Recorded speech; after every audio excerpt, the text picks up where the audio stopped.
হিন্দুদের দোকানে মিষ্টি খাওয়া যাবে কিনা, সকালে ঘর ঝাড়ু না দিলে কি গুনাহ হয়, এলাকায় কিছু লোক আছে যারা বিয়ের সম্বন্ধ আসলে ভেঙে দেয়, তাদের সম্পর্কে কিছু বলেন। আমার স্বামী প্রবাসে থাকে, কেনাকাটার সবকিছু আমার করতে হয়, এক্ষেত্রে কি আমি গুনাহগার হব? ফজরের সময় ঘুম থেকে উঠতে দেরি হলে করণীয় কি? ছোট ভাই মারা গেলে ছোট ভাইয়ের ছেলে মেয়ে এবং বউয়ের কথা চিন্তা করে ছোট ভাই এর বউকে বড় ভাই বিয়ে করতে পারবে কিনা, বড় ভাইয়ের বউ থাকা অবস্থায়, এতে ইসলাম কি বলে? আমি দাঁড়িয়ে রাখি, এটা আমার স্ত্রী পছন্দ করে না, এক্ষেত্রে আমার করণীয় কি?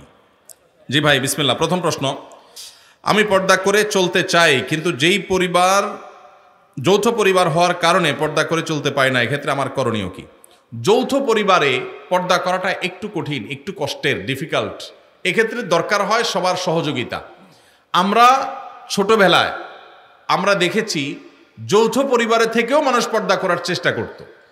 একই বাড়িতে কয়েকজন মানুষ বসবাস করত, কয়েক ভাই আসতেন, সবার স্ত্রী বাসায় আছেন, একই ঘরে এক একটা কক্ষে এক একজন থাকেন, তো বাহির থেকে আসলে অনেক সময় গলা পরিষ্কার করে ঢুকতো, গলা পরিষ্কার করে প্রবেশ করত, যাতে করে মেয়েরা তারা নিরাপদে সাইড হয়ে যায়, পর্দার খেলাপ না হয়।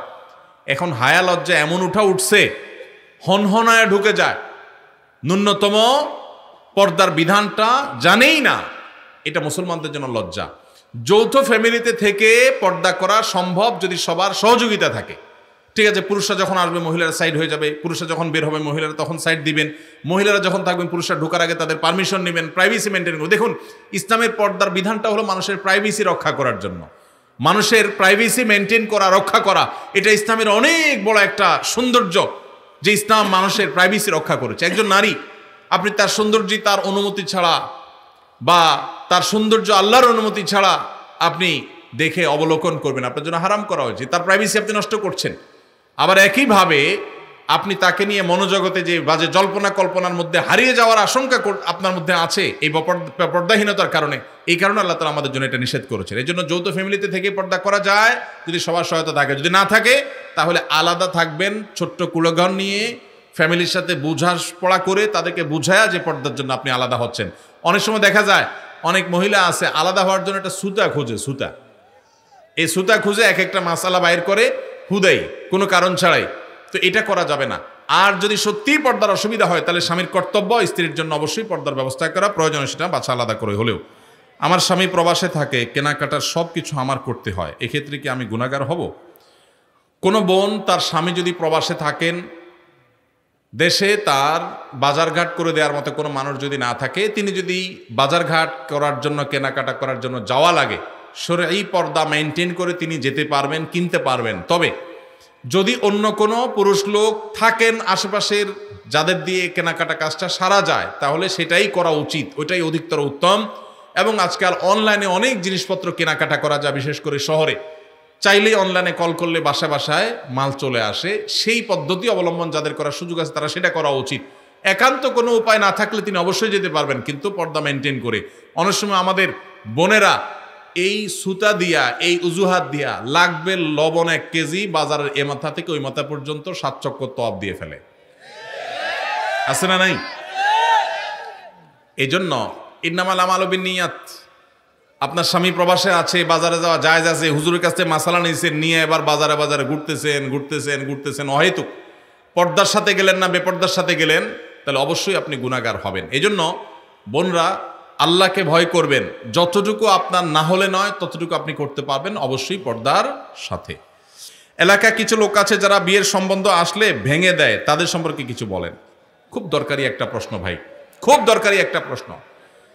আমাদের দেশের গ্রামে গঞ্জে এই ধরনের নিকৃষ্ট মানুষ, এই ধরনের ফাসিক এবং পাপিষ্ট মানুষ বহু আছে। এমনকি অনেক লোক আছে নামাজ কালাম পড়ায়, মসজিদে জামাতের সাথে নামাজ আদায় করে, কিন্তু মানুষের বিয়ে শাদী উপলক্ষে খোঁচাখুচি করে। কোন এলাকাতে একটা মেয়ের খবর নেওয়ার জন্য আরেক এলাকা থেকে মানুষ আসছে,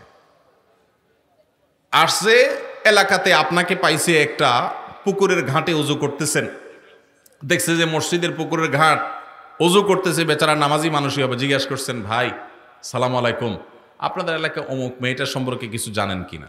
আপনি চিন্তা করছেন, আরে তো আপনার শত্রুর মেয়ে, আপনার সাথে তার আইল ঠেলাঠেলি আছে, এই চান্সে আপনি শত্রুতা উদ্ধার করার জন্য বলছেন, ভাই আল্লাহ বাঁচাইছে আপনি আমার কাছে আসছেন ভাই, এই বইলা যে আপনি একটা শয়তানি শুরু করে দিলেন, আস্ত ডাহা ডাহা মিথ্যা কথা বলে ওই বিয়েটা ভাঙে দিলেন। এই কাজটা শুধু মিথ্যা না, আল্লাহর জমিনে আল্লাহর আরশ কাঁপার মতো সবচেয়ে ভয়াবহ অপরাধগুলোর মধ্যে থেকে একটি। কারণ এখানে একটা নিষ্কলুষ চরিত্রে আপনি কালিমা দিলেন, একজন নিরপরাধ মানুষ সম্পর্কে মিথ্যাচার করলেন, আবার নিজে মিথ্যা কথা বললেন, আবার ওই লোকটাকে অসত্য সংবাদ দিলেন, মিথ্যা সাক্ষ্য দিলেন। অনেকগুলো কবিরা গুনার সমাহার এখানে আছে, একটা কবিরা গুনাহ নয়, অনেকগুলো কবিরা গুনাহ একযোগে হচ্ছে, আপনি টেরও পাচ্ছেন না। জাহান্নামে যাওয়ার জন্য বেশি কিছু দরকার হবে না ভাই।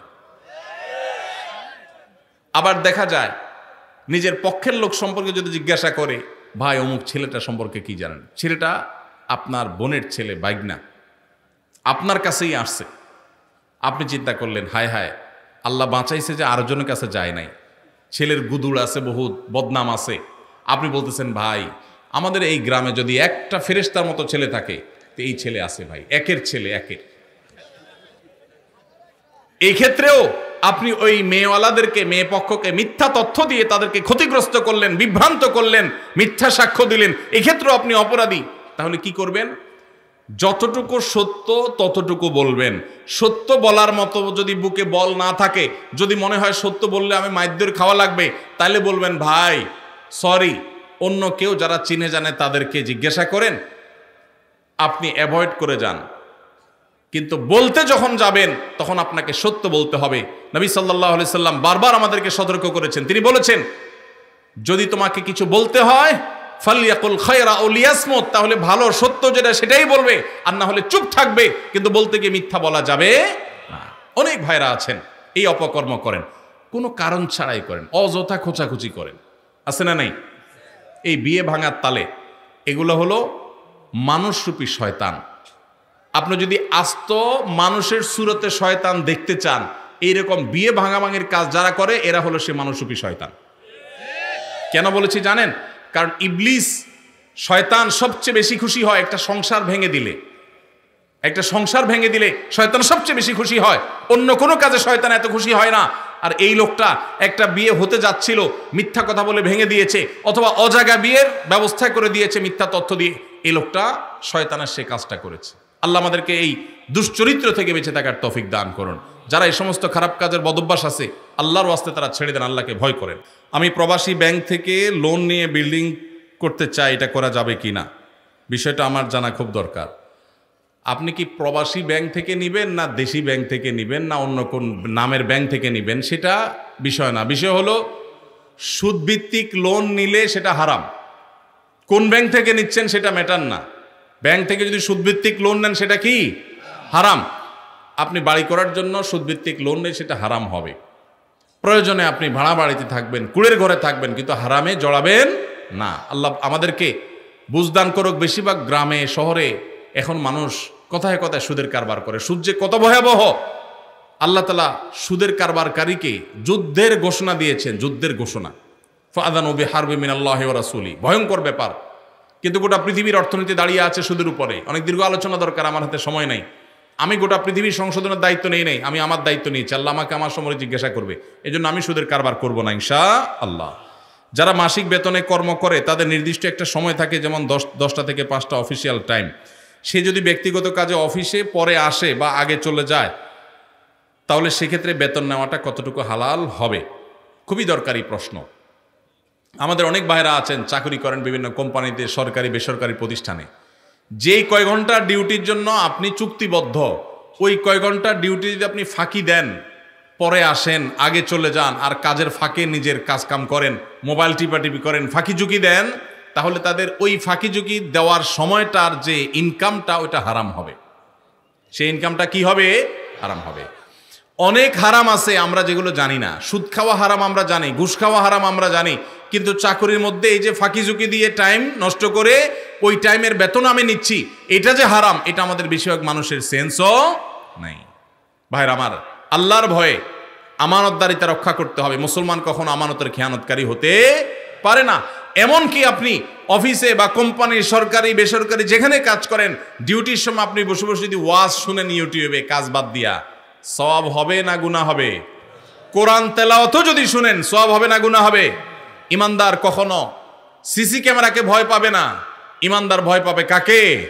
আল্লাহ রাব্বুল আলামিনকে। আমি 8 ঘন্টা করে ডিউটি করার জন্য চুক্তিবদ্ধ, মাস শেষ পুরো স্যালারিটা নিচ্ছি, অথচ আমি এভারেজে পুরো মাসে 8 ঘন্টা 10 ঘন্টা 15 ঘন্টা 20 ঘন্টা ফাঁকি দিয়েছি, সেই টাইমের সময়টা স্যালারি আমি নিচ্ছি, এটা হারাম। অনেক ওলামা একরাম আছেন, আল্লাহ তাদের মধ্যে আল্লাহর ভয় এমনটা দিয়েছেন। টুমচর আলিয়া মাদ্রাসা বাংলাদেশের সবচেয়ে প্রাচীন মাদ্রাসাগুলোর একটা, সবচেয়ে পুরাতন মাদ্রাসাগুলোর, শতবর্ষী মাদ্রাসাগুলোর একটা হলো লক্ষ্মীপুর জেলার টুমচর আলিয়া মাদ্রাসা। টুমচর আলিয়া মাদ্রাসার প্রিন্সিপাল ছিলেন শেখ হারুন আল মাদানী হাফিজাউল্লাহ, এখনো বেঁচে আছেন, সিনিয়র আলেমে দ্বীন, লক্ষ্মীপুরের কৃতি সন্তান। শেখ হারুন আল মাদানী তিনি কিছুদিন আগে রিটায়ারমেন্টে গেছেন, কিছুদিন আগে বলতে 2-3 বছর হয়েছে সম্ভবত। তিনি রিটায়ারমেন্টে গেছেন, প্রিন্সিপাল ছিলেন ওই প্রতিষ্ঠান থেকে, তিনি অবসরে গেছেন।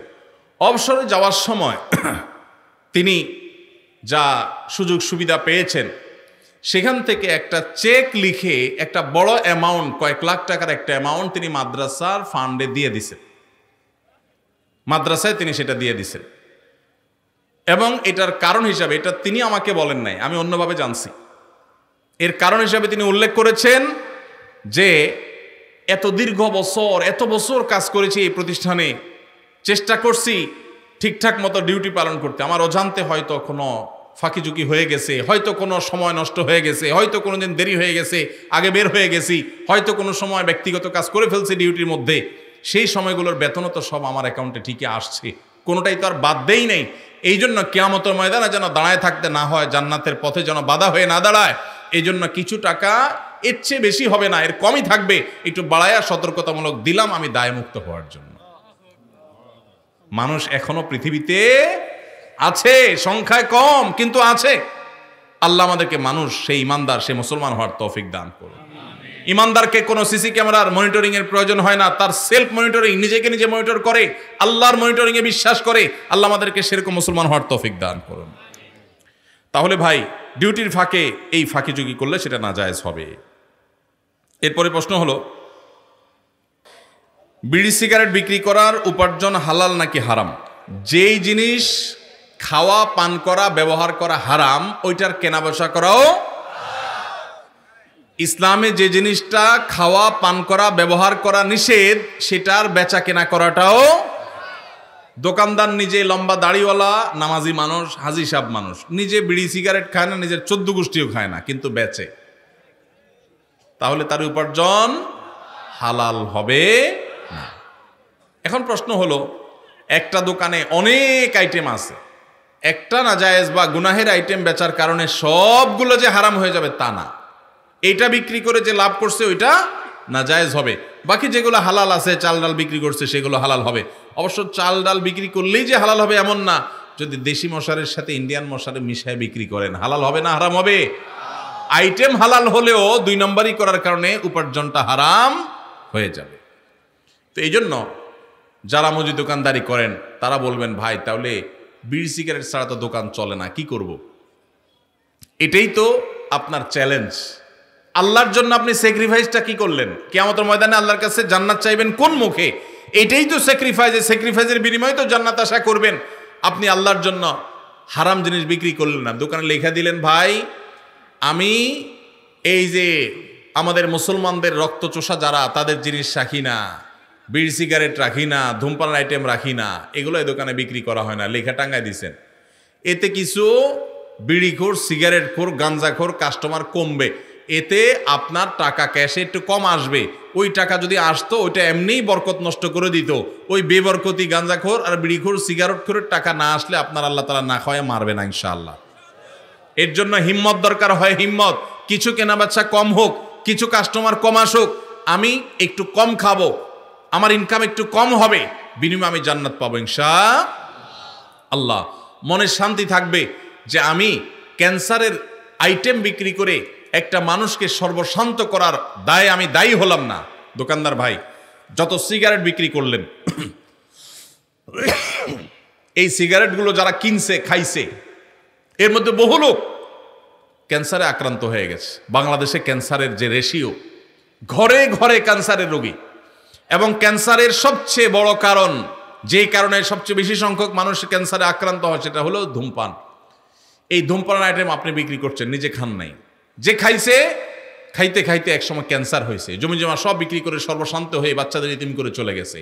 আপনি আল্লাহর কাঠগড়ার আসামি, কারণ তার ক্যান্সার হওয়ার পিছনে আপনারও ভূমিকা আছে। আপনি বলবেন ভাই আমি না বেচলে কি হবে, কেউ না কেউ তো বিক্রি করবেই। এর উত্তর হইল, একজন মানুষ তার হয়তোবা সে কোনো কারণে কারোর খুনের শিকার হবে, আপনি নিশ্চিত হয়ে গেছে, তখন আপনি চিন্তা করলেন সে যেহেতু খুনের শিকার হবেই, কেউ তারে খুন করবে অন্যায়ভাবে, তাহলে আমিই করি। এই কাজটা করবেন কোনোদিন আপনি? সে আনা মানুষ তো, এটা তো আপনি বুঝেন 16 আনা, যে আমি না মারলে কি হবে, আরেকজন তো মারবেই, তাহলে আমিই মারি, এই কাম তো আপনি করেন না। তাহলে এই লোকটা অন্য কারোর কাছ থেকে বিড়ি সিগারেট কিনে খায়া ক্যান্সার হয়ে মরবে, সন্তানদের অসহায় করে রেখে যাবে, সর্বশান্ত হয়ে যাবে, এর জন্য কেউ বিক্রি করে করুক, আমি করব না। সে দায়ী হয় হোক, আমি দায়ী হব না। আল্লাহ তাআলা আমাদেরকে বুঝার তৌফিক দান করুন। সৎ সাহস লাগে ভাই, ইমানের শক্তি লাগে, ইমানের শক্তি লাগে। হারাম ছাড়ার জন্য কি লাগে? ইমানের শক্তি লাগে। আল্লাহ আমাদেরকে সেই ইমানের শক্তি দান করুন। ইমানের শক্তি থাকলে ইনকামটা একটু কম হবে, বাসা থেকে একটু খোঁচাখুচি শুনতে হবে, বউ বলবে তোমার লগের দোকানদার বিল্ডিং একটা পরে একটা তুলতেছে, তালার পরে তালা তুলতেছে, কি দোকানদারি করো তুমি, ভাতের টাকা জোগাড় করতে পারো না। এগুলো কিন্তু শোনা লাগবে, মাথায় যেন থাকে, এগুলোর জবাব দিতে হবে স্ত্রীকে, সেজন্য বোঝাতে হবে। আমরা কি জান্নাতে যাব না জাহান্নামে যাব, আগে সে সিদ্ধান্ত নিতে হবে। যদি জান্নাতে যেতে চাই তাহলে আমরা এটা করব না। আমি যে বিড়ি সিগারেট বিক্রি করে মানুষের মরার কারণ হব, ক্যান্সারের কারণ হব, জান্নাত তো পরে, দুনিয়াতেই তো আমার বিবেকে আমাকে বাধা দিবে যে একটা মানুষের ধ্বংসের জন্য আমি ভূমিকা রাখলাম। তাহলে এই হারাম জিনিস ছাড়বো তো ইনশাআল্লাহ। আল্লাহ আমাদেরকে তৌফিক দান করুন। আমরা দেখি যে বড় ভাই মারা গেলে বড় ভাইয়ের ছেলে মেয়ে এবং বউয়ের কথা চিন্তা করে ছোট ভাই বড় ভাইয়ের বউকে বিয়ে করে।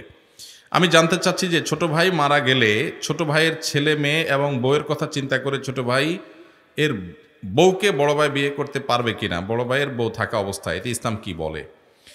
ভাইরা আমার, কোনো ভাইয়ের স্ত্রী মারা যাওয়ার পর অন্য কোনো ভাই যদি সেই ভদ্র মহিলাকে বিবাহ করেন, ইদ্যত পালনের পর 4 মাস 10 দিন পর বিয়ে করা যায়, তখন যদি বিয়ে করেন, এটা প্রশংসনীয় কাজ।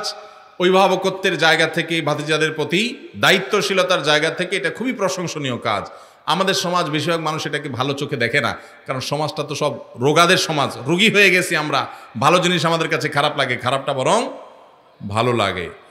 তো এটা ভালো কাজ। এখন কথা হলো, বড় ভাই তার একজন স্ত্রী আছেন, এই অবস্থায় ছোট ভাই মারা গেছেন, ছোট ভাই স্ত্রীকে বিয়ে করবেন কিনা? উত্তর হলো, ছোট ভাইয়ের স্ত্রীকে বিয়ে করতে শরিয়াত দৃষ্টিকোণ থেকে কোনো বিধিনিষেধ নাই, বিয়ে করতে পারবে না এমন কোনো কথা নাই। বাকি তার দুজন স্ত্রী একসঙ্গে থাকলে তিনি ইনসাফ করতে পারবেন কিনা, শরিয়ার বিধিবিধান মানতে পারবেন কিনা, সাম্যতা বজায় রাখতে পারবেন কিনা, এখানে আবার কিন্তু ন্যায্যতার ওয়াজ আনলে হবে না, এখানে কিন্তু সাম্যতা লাগবে, সমান সমান দিতে হবে। এখানে আল্লাহ তাআলা সেটা আমাদের জন্য আবশ্যক করে দিয়েছেন। তো সেটা করতে পারবে কিনা, এই বিষয়টা নিশ্চিত করতে হবে। যদি পারেন তাহলে সব যদির পরে, সব শর্ত পূরণ হওয়ার পর তিনি চাইলে শরিয়া সম্মতভাবে তিনি বিবাহ করতে পারবেন। কিন্তু অনেক ক্ষেত্রে দেখা যায় ভালোর জন্য করতে গিয়ে উল্টা আরো খারাপ হয়। দেখা যায় ঘরে বিশ্বযুদ্ধ লেগে যায়, আছে না নাই?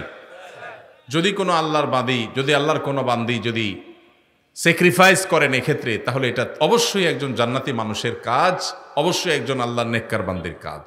আল্লাহ আমাদেরকে তৌফিক দান করুন। বিশুদ্ধ মত অনুযায়ী, নিরাপদ মত অনুযায়ী মুখমণ্ডল পর্দার অন্তর্ভুক্ত ঢাকবেন, মুখমণ্ডল প্রদর্শন করবেন না, প্রয়োজনে মাথা কাপড় টেনে দিবেন। আল্লাহ বলেছেন ইউদনিনা আলাইহিন্না মিন জালাবিবিহিন্না, মাথার উপর যে কাপড় থাকে মেয়েদের পর্দার জন্য, এটাকে জিলবাব বলা হয়।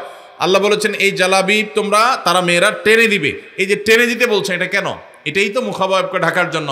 আম্মা জানা আয়েশা রাদিয়াল্লাহু তাআলা বলেছেন, হজের সময় আমি যখন নবীজি সাল্লাল্লাহু আলাইহি ওয়াসাল্লামের সাথে হজ করেছি, সেই বছর আমি এহরামরত অবস্থায় মেয়েদের জন্য মুখ উন্মুক্ত রাখতাম। যখনই কোনো পুরুষ চোখের এরিয়াতে চলে আসতো, তখন আমি কাপড় টেনে দিতাম। এখান থেকে বোঝা যায় তারাও মেয়েদের চেহারার পর্দা করতেন। এটাই হলো অধিকতর বিশুদ্ধ এবং অধিকতর আপনার নিরাপদ মত। এই জন্য বোনরা পর্দা যখন করবেন, মুখমণ্ডলও ঢাকার চেষ্টা করবেন, সেটা হবে এই ক্লাসের পর্দা। যারা সেটা করতে পারছেন না, অন্তত শুরুটা করেছেন, অবশ্যই তাদেরকে আমরা অ্যাপ্রিসিয়েট করব। আমি দাড়ি রাখি, এটা আমার স্ত্রী পছন্দ করে না, এক্ষেত্রে আমার করণীয় কি? যাদের দাড়ি রাখলে তাদের বউ অপছন্দ করে, তারা বউকে জিজ্ঞাসা করবেন, আমি দাড়ি রাখলে তোমার আসলে অসুবিধাটা কি? তখন স্ত্রী বলবে, তোমার দাড়ি রাখা, দাড়ি চাল অবস্থা দেখলে তোমার চাচার মতো লাগে, আমার ভাল লাগে না। এটা তো বলবে যে তোমার মুখে দাড়ি থাকলে আমার কাছে ভাল লাগে না, হুজুর হুজুর লাগে, চাচা চাচা লাগে। এটা যদি বউ বলে, তখন বউকে বলবেন, ঠিক আছে, তোমার ভালো লাগে না, এটার প্রতি শ্রদ্ধা রেখে আমি দাড়ি চেঁচে ফেলবো, শেভ করে ফেলবো।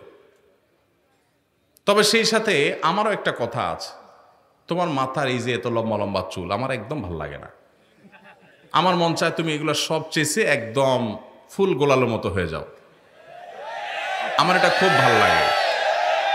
আপনি যখন এটা বলবেন, আপনার স্ত্রী যিনি দাড়ি পছন্দ করছেন না, তিনি তখন আপনাকে যেটা রিপ্লাই দিবে সেটা হলো, তিনি বলবেন, তোমার আসলে ডাক্তার দেখানো উচিত, তোমার মাথার সমস্যা হয়ে গেছে। মেয়েদের মাথার চুল আবার কেউ অপছন্দ করে? তখন আপনি বলবেন, এই কথাটাই আমি বলতে চাইছিলাম আগে।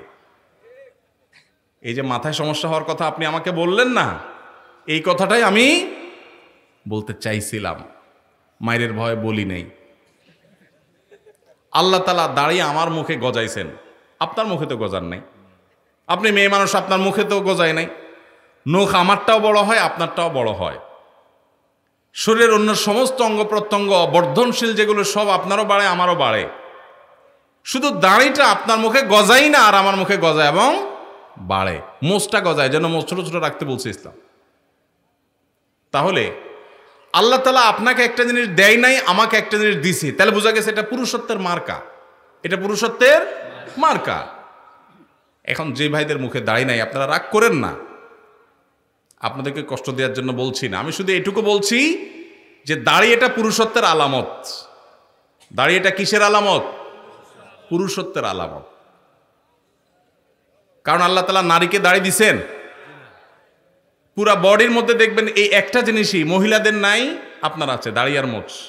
দাড়ি আর গোঁফ ছাড়া সব কিছুই তাদেরও আছে, আমাদেরও আছে, কিন্তু এই জিনিসটা আল্লাহ তাআলা আমাদেরকে দিয়েছে, তাহলে এটা আমাদের একটা মার্কা।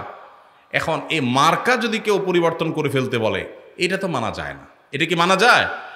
কোনো মহিলার কাছে যদি পুরুষের দাড়ি ভালো না লাগে, তাহলে এইটা কি আসলে মহিলা নাকি হিজড়া? এইটা নিয়ে প্রশ্ন তোলার সুযোগ আছে, এটা নিয়ে প্রশ্ন তোলার সুযোগ আছে। কারণ মহিলা হইলে তো বিপরীত লিঙ্গের প্রতি টান থাকার কথা, মহিলা হইলে তো পুরুষের মুখে দাড়ি দেখে তার ভালো লাগার কথা, কারণ আল্লাহ তাআলা ওইভাবেই দিয়েছেন পুরুষকে। ভাইরা আমার, যেই মেয়ে আপনার দাড়িকে পছন্দ করবে না, আপনি ওই মেয়ে কি দুঃখে বিয়ে করতে যাবেন? দেশে কি মেয়ের তল পড়ছে নাকি, অভাব পড়ছে নাকি? আল্লাহ তাআলা আমাদের বোনদের রুচিগুলোকে ইসলামের সাথে সঙ্গতিপূর্ণ রুচি করার তৌফিক দান করুন। আল্লাহ তাদেরকে ভালো উন্নত রুচি দান করুন। আমাদের যেসব ভাইদের মুখে দাড়ি নাই, আল্লাহ ভাইদের মুখে দাড়ি দান করে দিন। আর যাদের মুখে দাড়ি আছে, শুধু দাড়ি থাকলেই যে খাঁটি মুসলমান হয়ে গেছে সেটা না, তাদের আখলাক আমল সব কিছুকে আল্লাহ ঠিক করার তৌফিক দান করুন। অনেক সময় কোনো মুসলমানের পরিচয় উল্লেখ করতে গিয়ে লেখা হয় তিনি অমুক সম্ভ্রান্ত মুসলিম পরিবারে জন্মগ্রহণ করেছেন। প্রশ্ন হলো, মুসলমানের মধ্যে আবার সম্ভ্রান্ত অসম্ভ্রান্ত বলতে কিছু আছে কিনা? খুবই দরকারি এবং যৌক্তিক প্রশ্ন। এই প্রশ্ন এর আগেও কোথাও আমাকে করা হয়েছে, এবং এ বিষয়ে অনেক বছর আগে আমি, আমার একটা ফেসবুক আইডি ছিল, এখন আর নাই, সেটা ডিঅ্যাক্টিভ হয়ে গেছে, ওইটাতে আমি এই বিষয়ে লিখেছিলাম। খুবই দরকারি একটা প্রশ্ন। কোনো মানুষ তার পরিচয় পেপার পত্রিকায় দিতে গিয়ে বা কোনো সভা সমাবেশে দিতে গিয়ে অনেক সময় আমরা বলি তিনি অমুক জেলার অমুক থানার অমুক গ্রামের একটি সম্ভ্রান্ত মুসলিম পরিবারে জন্মগ্রহণ করেছেন, এটা তার ধর্মীয় পরিচয়। মারা গেলেও অনেক সময় এরকম গদবাদা কথা বলা হয় যে তিনি একটা সম্ভ্রান্ত মুসলিম পরিবারে জন্মগ্রহণ করেছেন। এই যে সম্ভ্রান্ত মুসলিম পরিবার, এই টার্মটাই কোনো সঠিক টার্ম না। কেন? কারণ আপনারা জানেন মুসলমানের মধ্যে কোনো সম্ভ্রান্ত অসম্ভ্রান্ত, নিচু জাত উঁচু জাত বলতে কোনো কিছু নাই। আল্লাহ কোরআনে বলেছেন ইন্না আকরামাকুম ইনদাল্লাহি আতকাকুম। এর আগে আল্লাহ বলেছেন ইন্না খালাকনাকুম শুউবান ওয়া কাবাইলা লিতাআরাফু। তোমাদেরকে বিভিন্ন গোত্রে বংশে আল্লাহ তাআলা সৃষ্টি করেছেন। কেন? আল্লাহ বলেছেন পরিচয়ের সুবিধার্থে। কোন গোত্রে জন্ম নিলে সে সম্ভ্রান্ত হয়, আবার কোন গোত্রে জন্ম নিলে অসম্ভ্রান্ত হয়, এই ধারণা ইসলামে নাই। ইন্না আক্রামাকুম ইনদাল্লাহি আতকাকুম, তোমাদের ভিতরে সবচেয়ে সম্মানিত সে যার মধ্যে তাকওয়া সবচাইতে বেশি। হিন্দুদের মধ্যে আমরা আছে জানি উঁচু জাত নিচু জাত, মুসলমানদের মধ্যে এরকম উঁচু জাত আর নিচু জাত বলতে কোনো কিছু নাই। সকল মুসলমান আল্লাহর কাছে সম্মানিত যদি তাকওয়া থাকে, আর তাকওয়া যদি না থাকে, যত তথাকথিত নামকরা ফ্যামিলিতে জন্মগ্রহণ করুক না কেন, রাজবংশ জন্ম করুক না কেন, আল্লাহর কাছে সে নিকৃষ্ট, সে কখনো আল্লাহর কাছে মর্যাদাপূর্ণ না। এই জন্য সম্ভ্রান্ত মুসলমান আর অসম্ভ্রান্ত মুসলমান বলতে কোনো পার্থক্য বা ব্যবধান ইসলামে নাই। নামাজের প্রত্যেক রাকাতে আউযুবিল্লাহ বিসমিল্লাহ পড়তে হবে কিনা? আমরা যখন নামাজ পড়বো প্রত্যেক রাকাতের শুরুতে, আমরা যখন সূরা ফাতিহা পড়বো, অন্য সূরা মিলাবো, এই সূরা ফাতিহার শুরুতে আউযুবিল্লাহি মিনাশ শাইতানির রাজিম বিসমিল্লাহির রহমানির রহিম দুইটাই পড়ে তারপরে সূরা ফাতিহা পাঠ করতে হবে, এটা সুন্নাত প্রত্যেক রাকাতে। আর সূরা ফাতিহার পরে যখন আরেকটা সূরা মিলাবো তখন কি বলতে হবে? বিসমিল্লাহির রহমানির রহিম পড়তে হবে, পড়ে আপনি নামাজ শেষ করবেন। এটা হলো সুন্নাহ। কোনো কারণে যদি ছুটে যায় নামাজ হয়ে যাবে, কিন্তু শুরুতে আউযু বিসমিল্লাহ দুইটা আর সূরা মিলানোর শুরুতে শুধু বিসমিল্লাহ, এটা পড়া কি সুন্নাত। আমরা যদি কোনো রাজনৈতিক দলকে সাপোর্ট করি এবং সে ক্ষমতায় বসে যদি কোনো অপরাধমূলক কাজ করে বা অন্যায় করে, তাহলে কি তার সাপোর্ট করার কারণে আমাদের সমান পাপের ভাগিদার হবে? কোনো নেতাকে ভোট দিছেন, আপনি জানেন নেতা ভোট পাইয়া ভোট চুরি, টিন চুরি, গম চুরি, ডাকাতি, খুন খারাপি সব করবে, জানা শুনেও দিছেন, 500 টাকা পাইছেন সেজন্য, তাহলে এই টাকা যেটা এনেছে এটা তো হারাম খাইছেন। আর নেতা সাহেব যত অপকর্ম কুকর্ম করবে সবগুলোর দায় আপনাকে কিয়ামতের ময়দানে বহন করা লাগবে। এটা মাথায় রাখতে হবে। আপনি দিছেন ভালো মনে করে, তিনি ভালো এটাই জানতেন, কিন্তু দেওয়ার পরে দেখলেন সে আকাম কুকাম করতেছে, তাইলে আপনার দায় নাই, এটা খেয়াল রাখতে হবে। সমাজে কিছু ব্যক্তি যারা সুদ খায়, এরকম কিছু ব্যক্তি আছে যারা মসজিদ পরিচালনা কমিটিতে যুক্ত থাকে, এদের বিষয়ে কি বলবেন? নতুন বাংলাদেশে অন্তত আপনাদের একটা সংস্কার করা দরকার, আমাদের একটা সংস্কার করা দরকার। মসজিদ কমিটিতে কোনো সুদখোর, ঘুষখোর, 2 নম্বর হারামখোর মানুষ থাকতে পারবে না। আল্লাহর ঘর পরিচালনা করবেন কারা? আল্লাহ কোরআনে কারিমে বলেছেন, ইন্নামা ইয়ামুরু মাসাজিদাল্লাহি মান আমানা বিল্লাহি ওয়াল ইয়াউমিল আখির ওয়া আকামাস সালাহ ওয়া আতাজ যাকাত ওয়া লাম ইয়াখশা ইল্লাল্লাহ। আল্লাহর ঘর আবাদ করবে যাদের মধ্যে ঈমান আছে, যারা নামাজ কায়েম করে, যারা যাকাত আদায় করে, যারা আল্লাহ ছাড়া কাউকে পরোয়া করে না, মুত্তাকি পরেজগাররা। এখন মাংসপেশি দেখে, বাহুর জোট দেখে, টাকার জোট দেখে মসজিদ কমিটির সদস্য করা ঠিক না।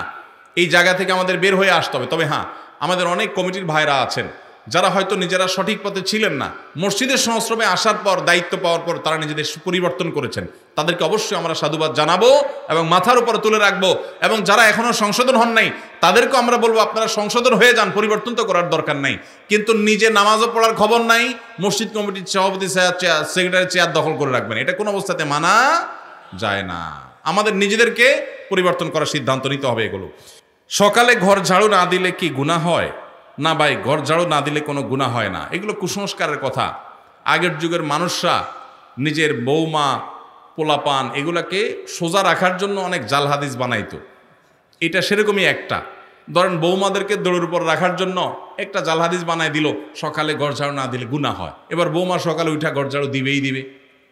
তো আল্লাহর নামে, নবীর নামে মিথ্যাচার এগুলো করা উচিত না। ঘর ঝাড়ু দিলেন কি না দিলেন এর সাথে গুনাহের কোনো সম্পর্ক না। তবে হ্যাঁ, বাসা বাড়ি পরিচ্ছন্ন রাখা উচিত, সেটা সকালে হোক আর বিকালে হোক। ফজরের সময় ঘুম থেকে উঠতে দেরি হলে করণীয় কি? দেরি হলে কোনো একদিন হঠাৎ দেরি হয়ে গেছে, তাহলে যখন উঠছেন তখন নামাজ পড়বেন। মান্না মান সালাতিন আও নাসিহা ফালিউসাল্লিহা যাযাকারা ফাইন্না যালিকা ওয়াক্তুহা। কোনো কারণে একদিন মিস হয়ে গেছে, কিন্তু ডেইলি আপনি সকাল 7টা বাজে উঠে ফজর নামাজ পড়েন, মায়ের একটাও নিচে পড়বে না। অ্যাক্সিডেন্টে কোনো মুসলিম মারা গেলে উনি কি শহীদি মর্যাদা পান? 5 শ্রেণী মানুষকে নবী সাল্লাল্লাহু আলাইহি সাল্লাম শহীদ বলেছেন, অর্থাৎ শহীদের মর্যাদা পাবে। অরিজিনাল শহীদ না, কিন্তু মর্যাদা পাবে। অরিজিনাল শহীদ তো যে আল্লাহর রাহে শহীদ হয়। আর এই 5 শ্রেণী মানুষ যারা শাহাদাতের মর্যাদা পাবে, সেই মানুষগুলোর মধ্যে থেকে 1 শ্রেণী মানুষ হলো কোনো দেয়াল চাপা, ওয়াল চাপা, কোনো কিছু চাপা পড়ে মারা গেলে। এখন গায়ের নিচে চাপা পড়ে মারা গেলে আশা করা যায় আল্লাহ তাআলা তাকে শাহাদাতের মর্যাদা দিবেন। স্বামী মারা গেলে স্ত্রীর নাকের দুল, কানের দুল, হাতের বালা খুলে ফেলতে হবে নাকি পড়তে পারবে? স্বামী মারা যাওয়ার পর স্ত্রীকে ইদ্যত পালন করতে হয় 4 মাস 10 দিন। এই 4 মাস 10 দিনের ভিতরে সে অন্যত্র বিয়ে বসতে পারে না, 4 মাস 10 দিনের পরে বসতে পারে। যেই ঘরে থাকে সেই ঘরে বলতে কোনো রুমের ভিতরে না, যে বাড়িতে থাকে ওই বাড়ির চৌহদ্দির মধ্যে থাকেন, দূর দূরান্তে ডাক্তার দেখানো বিশেষ প্রয়োজন ছাড়া বাহিরে যাবেন না, সাজগোজ করবেন না। কিন্তু এর মানে এই না যে হিন্দুদের মতো স্বামী মারা গেলে স্ত্রী সারা জীবন সাদা পোশাক পরে থাকতে হবে, সাদা শাড়ি পরা, এরকম কোনো কথা নেই। সাধারণ পোশাক আশাক তিনি পরে থাকবেন, আর সাজসজ্জা করবেন না। সেজন্য তার ওই যে গহনা টহনা পরে সাজসজ্জা করা সেগুলো করবেন না, এগুলো খুলে রাখবেন। আবার ইদ্যত যখন শেষ হবে তখন আবার স্বাভাবিক জীবনে ফিরে যাবেন। কোনো ব্যক্তি মারা গেলে তার পক্ষ থেকে তার ছেলে কারো কাছে ক্ষমা চাইলে ওই ব্যক্তির ক্ষমা না করে, তাহলে তা মারা যাওয়া ব্যক্তির কি হবে? যদি ক্ষমা করার মতো কোনো ইস্যু থাকে আর ক্ষমা না করে, সে অবশ্যই দায়ী থাকবে। ক্ষমা করার চেষ্টা করা উচিত, ক্ষমা করলে আল্লাহ তাআলা পছন্দ করেন এবং ভালোবাসেন ক্ষমাশীলকে। বোনদের সম্পত্তি ভাইয়েরা বাবার কাছ থেকে লিখে নিয়েছে, এখন ভাইয়েরা বলতেছে বাবা লিখে দিছে, আমরা কি করব? এই ভাইকে কিয়ামতের ময়দানে আল্লাহ রাব্বুল আলামিন ছাড় দিবেন বলে মনে হয় না, বোনদের হক মেরে চললে। অনেক ফ্যামিলিতে এটা হয় যে বাবা লিখে দিছেন, এখন ভাই বলে ভাই আমি কি করব, বাপ তো আমাকে দিছেন। আপনি কি করবেন? খুব সোজা অঙ্ক, আপনাকে বাপ দিয়া ভুল করছেন, আপনি এখন সেটা ব্যাগ দিবেন, বাস শেষ। আপনারা ব্যাগ দিতে তো কেউ নিষেধ করে নাই।